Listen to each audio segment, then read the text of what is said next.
It's Friday, May the 8th, 2014. I'm Nikki Gordon-Bloomfield, and this is episode number 33 of T.E.N, Transport Evolved News for the week beginning May the 5th, 2014. Last week, Nick Clegg, the UK's Deputy Prime Minister, personally announced the launch of a new £500 million fund to help support and encourage electric car adoption in the UK.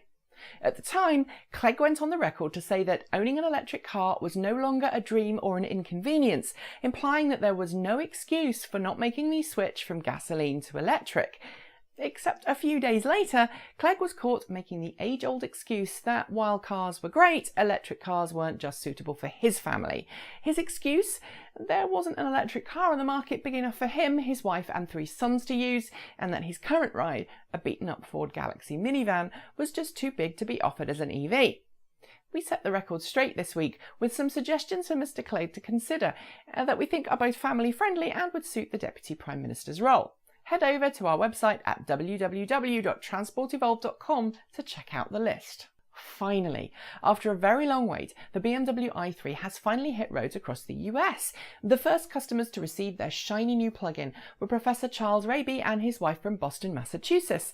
A longtime fan of electric cars, Professor Raby, who lectures at Tufts University, was previously an active e-electronaut. Unlike previous electric car launches, in which only a handful of cars were delivered in the first few weeks of launch, BMW's i3 launch schedule seems really well organised and well stocked, with many former Active E and Mini E electronauts already driving their own i3s off the dealer lot for the first time this week. Among them, our very own Michael Thwaite, who picked up his i3 Electronaut Edition earlier this week. It's worth noting though that the current i3 deliveries are limited to i3 EVs, not the range-extended i3 Rex version. That's because the i3 Rex hasn't been given its official gas mileage figures yet by the EPA, and until it does, it can't go on sale. Production of Nissan's ENV200 panel van, ENV200 crew cab van and ENV200 Avalia minivan started this week at Nissan's Barcelona facility in Spain. Offering everything from a practical delivery vehicle to a family-friendly minivan, the ENV200 family features the same drivetrain and battery pack found in the Nissan Leaf EV, and thankfully the same Level 2 and CHAdeMO charging options too. This will make the ENV200 probably the most versatile electric van on the market today, and it's one we can't wait to drive. For the past year or so, we've been getting used to the idea that Tesla's next generation, mass-market, affordable, long-distance electric car would be called the Tesla Model E, after Tesla quietly trademarked the name last year. Tesla CEO Elon Musk has even used that name on occasion with reference to this specific vehicle, but this week we learned that Tesla has dropped its Model E trademark almost as quietly as it acquired it in the first place. As Autoblog Green reported this week, Tesla quietly dropped its claim to the Model E trademark at the end of April, meaning it will no longer be able to use the Model E name for its third-generation car. We're not sure what Tesla will now call this unnamed car, but we're keen to know what kind of suggestions you have.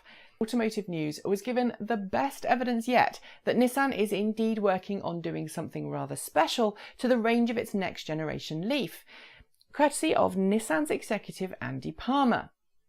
According to Palmer, the next generation Leaf will feature a game-changing battery technology, which will have a far higher energy density than current Nissan battery technology.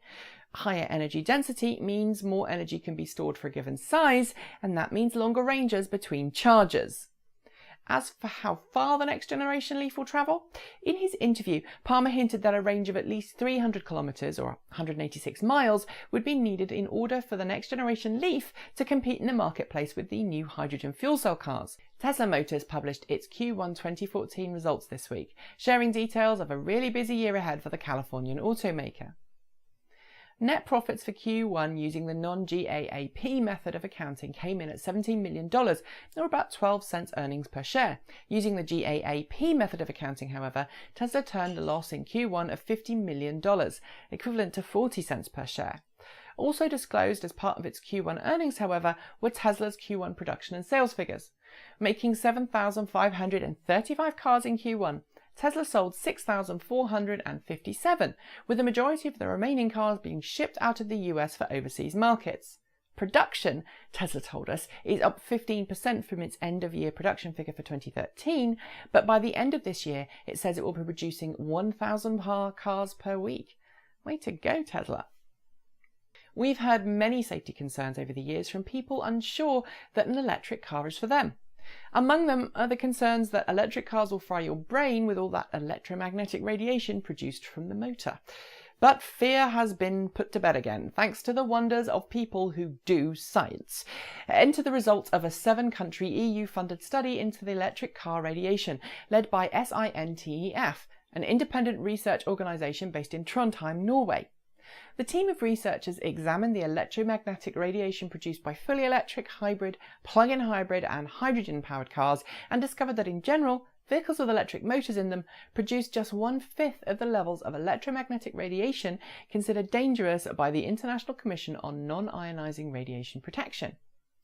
So, as well as being less likely to burst into flames, much less polluting and lower stress to drive, electric cars won't give you or your kids health problems, headaches or cancer. Smiles all round. It's hardly a secret that Toyota and its premium brand Lexus are no fans of electric cars. But now, Lexus has taken on Toyota corporate mistrust of electric vehicles one step further in its latest ad campaign for its hybrid range of cars.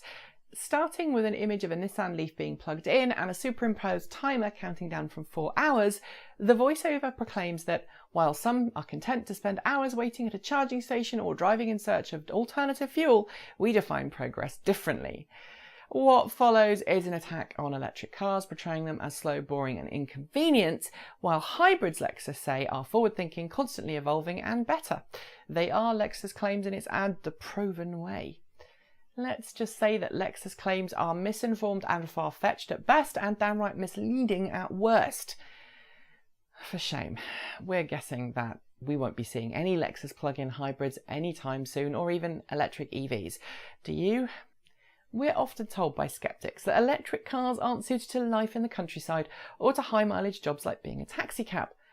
But one taxi cab firm in Cornwall, England is proving both those notions wrong after 1 year of Leaf operation. Enter C&C Taxis from St Austell, who purchased their first Nissan Leaf taxi cab just under a year ago. Since then, the firm has purchased 4 more Leafs and has covered more than 150,000 miles in the interim, something it says has saved it £40,000 in fuel costs. With a DC rapid charger installed at its offices, C&C Taxis are able to keep their fleet of Leafs running 7 days a week with very little downtime. Topping up between fares, the Leafs take the majority of fares and customers are now even asking specifically for Leafs rather than diesel cars. It just goes to show, electric cars can do anything. Last week, we told you that Tesla was planning on preparing 2, not 1 site in preparation for building its 1,000 square foot lithium-ion manufacturing and recycling gigafactory.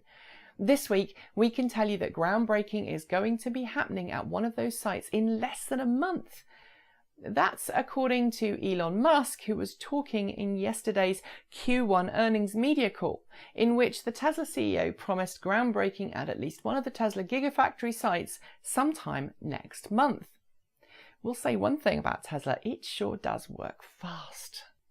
New Jersey, Texas and Arizona already banned Tesla from selling direct to customers, essentially banning the company from selling in the state at all. And now those sneaky auto dealer associations want to make Missouri the 4th state where Tesla isn't welcome. Sneaked in as an amendment to a bill already making its way through the lower house, the anti-Tesla amendment has now been passed to the Senate for a vote before Missouri ends its current legislative session. Worse still, there's less than a week left before that session ends. Tesla and its fans mobilised themselves late yesterday and will be keeping our ears to the ground for updates on this important story. But if you live in Missouri, or Missouri, now's the time to write and call your senator to stop this bill from going ahead. That's if you want to be able to buy a Tesla in your home state, that is. That's it for this week. Don't forget to join us next week for another episode of T.E.N. And in the meantime, visit www.transportevolved.com for all the EV news that's fit to print, subscribe to our channel and other shows on YouTube, and join us for our talk show later on today when we'll be discussing these stories and others on Transport Evolved. I'm Nikki Gordon-Bloomfield, and until next time, stay juiced up.